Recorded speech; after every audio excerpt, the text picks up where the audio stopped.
برادرای عزیز و برادرای خیلی مهربان، برای همه شما من میگم یکی از مبتلا شدن امروز در همین زنا و نادختر شدن دخترای ما و شما همین لباسای نادرسته که میپوشن. یک بار نگاه کنید، آخه نخواد دختری مسلمان، دختری تاجیک برادر عزیز، آخه یک یبکه دارد تا همین کلچه زانوش هم نیست، از همین بالاتر و قسم پایان تماما لوچی هیچی ندارد. همین دختری مسلمانی ما، دختری تاجیکی ما، همین خواهرای ما، همون بروکای جینسی که در تنشان دارن، کرتکای تنگی که در تنشان دارن، تمام اعضای اونا در بیرونن. ای پدر دلسوز، ای مادر دلسوز، ای برادر دلسوز، آخه وای وقتی که اینها را پوشید، وقتی راسته که آینه در خود شدید، وقتی در کوچه بناز قدم زد، آیا او بعد صحت و سلامت میماند؟ آیا یک دو وقتی او در گپ میپرتایم پور باز گرگه هایی که البته پول دارن، مال دارن، زیباگی دارن، فریب دارن، اونا را سلامت میماند؟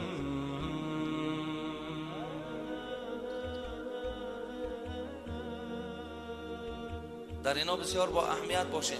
مکتب ما و شما طلب ایران ندارد دختری ما و شما با یک یبکه و تمام بدن لوچ بیاید. در همون مکتبای ما و شما هم همون معلمان الحمدلله مسلمانند، همونا هم دختر دارن.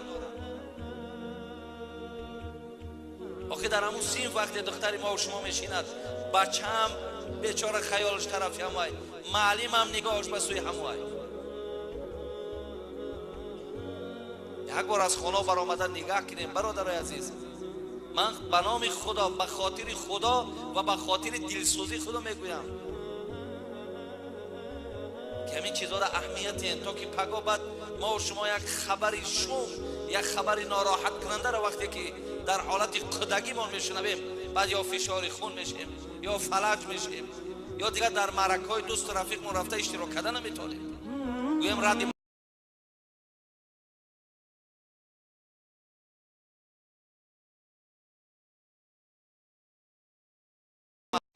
در معرکه‌ای که ما را با سبب سطر داشتنمان طعنه کردند و گفتند که مادام سطر میکنید به معرکه ما نآیید، زن سال خورده مرا طعنه کرد. با احترام خواهر ایمانی شما. دوم شخص عرق می نوشد و باز نماز می خواند، حکم وی در شریعت چی است؟ این سوال دومش معلوم است. کسی عرق می نوشد نماز می خواند، یعنی این مسخره کردن بر اسلام است، مسخره کردن بر مسلمان ها هست. بهتر و خوبترش همین است که اون بدبخت نماز نخواند. یعنی ببین خداوند در قرآن میگوید قد افلح المؤمنون، به تحقیق نجات یافت. سوره مؤمنون به تحقیق نجات یافت مؤمن ها، همه مؤمن ها نه. کدام مؤمن ها؟ الذین هم فی صلاتهم خاشعون، کسانی که در نماز خاشع هستند. خاشع را مفسران میگه که نرم دل هست، ترس در وجودش هست. انا همان مؤمن ها در نزد خدا نجات یافتگی هستند. وقتی وای عرق می نوشد کجا دل وای نرم هست؟ وقتی وای عرق می نوشد کجا دل وای ترسان به سوی خداست؟ اگر وای از خدا می ترسید وای عرق نمی نوشید، زیرا خدا امر میکند شما عرق ننوشید. و این خواهری که از ما التماس کردند که در معرکه‌ای که با سطر می رویم برای ما زنهای سال خورده میگویند که در معرکه ما اشتراک نکنید مادامی که شما سطر دارید. من این سوال بار جواب گفته بودم، خیلی جمعه پیش بود، لیکن باز میگویم که کلان سالی ندارد اعتباری، کلان عقلی بود مقبول باری.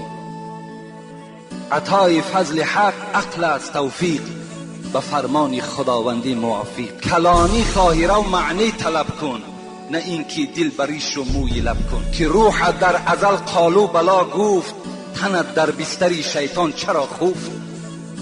این مولوی میگد ای کمپیر بدبخت، ای خدا زده ای که این دختر تو حکم قرآن به جا آورده ایستاده است. این تو وقتی طعنه میکنی روح تو در عالم ارواح گفته بود. چی گفته بود؟ گفته بود خدا گفته بود که الستو بربکم، آیا شما نیستین ای مردم بندگان من؟ قالو بلا. تو گفته بودی بله من بنده تو هستم. امروز چی شد میگد مولوی که تنت در بستر شیطان؟ چرا خوف؟ چرا امروز تو پیرو شیطان شدی؟ اون وسواسی که اون کمپیرها و اون موسفیدها و اون جوانهایی که برای دخترهای با سطر این گونه ملامت ها میکنن، این وسواس شیطان است که در وجود این کمپیرها جایگیر کرده است. تا جایی که دعا کنی در حقش که خوش به حالت دختر عزیز که این کار خیر انجام دادی و خودت از همین دخترت عبرت گیری، از همین خواهر عبرت گیری. این کلمات مانده، این راه مانده، تو طعنه میکنی. تو چی را طعنه میکنی؟ آیات قرآن، احادیث های پیغمبر خدا را طعنه میکنی؟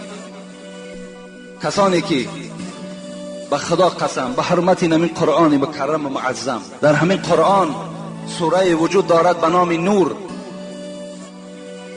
که یک طایفه بنی تمیم میگفتند پیش پیغمبر خدا آمدند، پیش حضرت عایشه آمدند و در بدنشان لباسهای بی سترانه داشتند. عایشه صدیقه مادر مؤمنها زنها را شفاعت میکردگی، نه این کمپیری بدبخته، همان زنهای با ستر. عایشه چی گفتند؟ لم تؤمن امرأة بصورت نور من تلبس هذا. ایمان ندارد، گفت حضرت عایشه، همان زنی که این گونه لباس می پوشد. آیا از سوره نور درک ندارد؟ آیا خدا در سوره نور چی خبر می دهد؟ می گوید باید که زنها با ستر باشند، زنها باید بالای سر روی مال داشته باشند، پیشهای بری بسته داشته باشند، پاچه های دراز داشته باشند، آستین های دراز داشته باشند. این حکم خداست. کسانی که با این سخنها پیرو میشن، قسم به خدا آنها از شیطان دیده بدتر هستند. چون این نقل است اندر ساعت نور.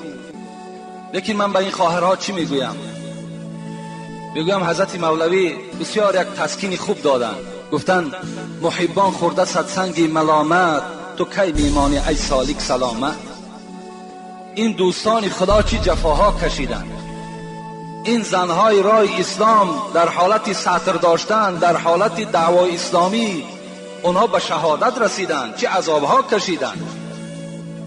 تو میگوید وقتی که با سطر میگردی تو به طعنه میمانی؟ نه، به طعنه نمیمانی. تو را اینها سنگ میزنند، تو را اینها ملامت میکنند. به ذکر حق کسی که کرد آهنگ، ز هر سو نوکری شیطان زند سنگ. اگر کسی در راه خدا رفتار دارد، گفتار دارد و از هر طرف شیطان نوکارا شاگردهاش سنگ میزند. ز هر سو میجکد سگ بر سری راه، نظر بر سگ مکن رو سوی الله. حضرت مولوی میگوید این کمپیرها و این موسفیدهایی که شما را این گونه طعنه میکنن، اینها سگان هستند که میجکند، لکن تو بجکیدن این سگها از راه نمان. تو سطر تا کردن بگیر. هرچند که گردن با حیا، آبی که بی سرپوشه هست بی شبهه کی نوشد ورا. زنهایی که اگر سطر ندارن مثل همون ظرفهای که آب میگیرن سرپوشه ندارن، مثل همون هستند. آبی بی سرپوشه و مکروه است و دیگر نه طهارت میکنن نه خورده میتوانند. زنی که حیا ندارد، زنی که سطر ندارد و همچون یک زنی مکروه است، یک زنی بدبخت است. این امر خدا است، این ما پشانده نمیتوانیم.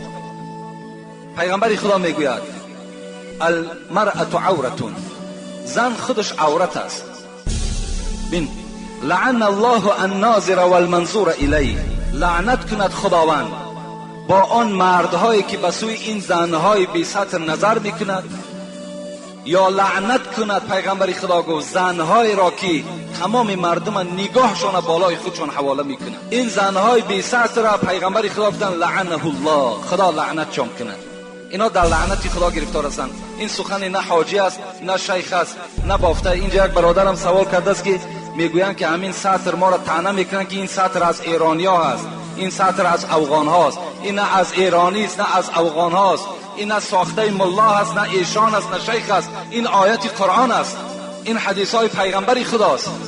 قدرت نداری برای مهیا کردن خواهر و مادر رو طعنه نکن، بلکه افسوس بخور، بلکه پشیمان شو که چرا من قدرتی ندارم که زنی من با سطر گردد. پشیمان شو که چرا خواهر من بی ستر است. این پشیمان شو، طعنه نکن. طعنه میکنی خداوند انشاءالله زبان تو بریده میکنه.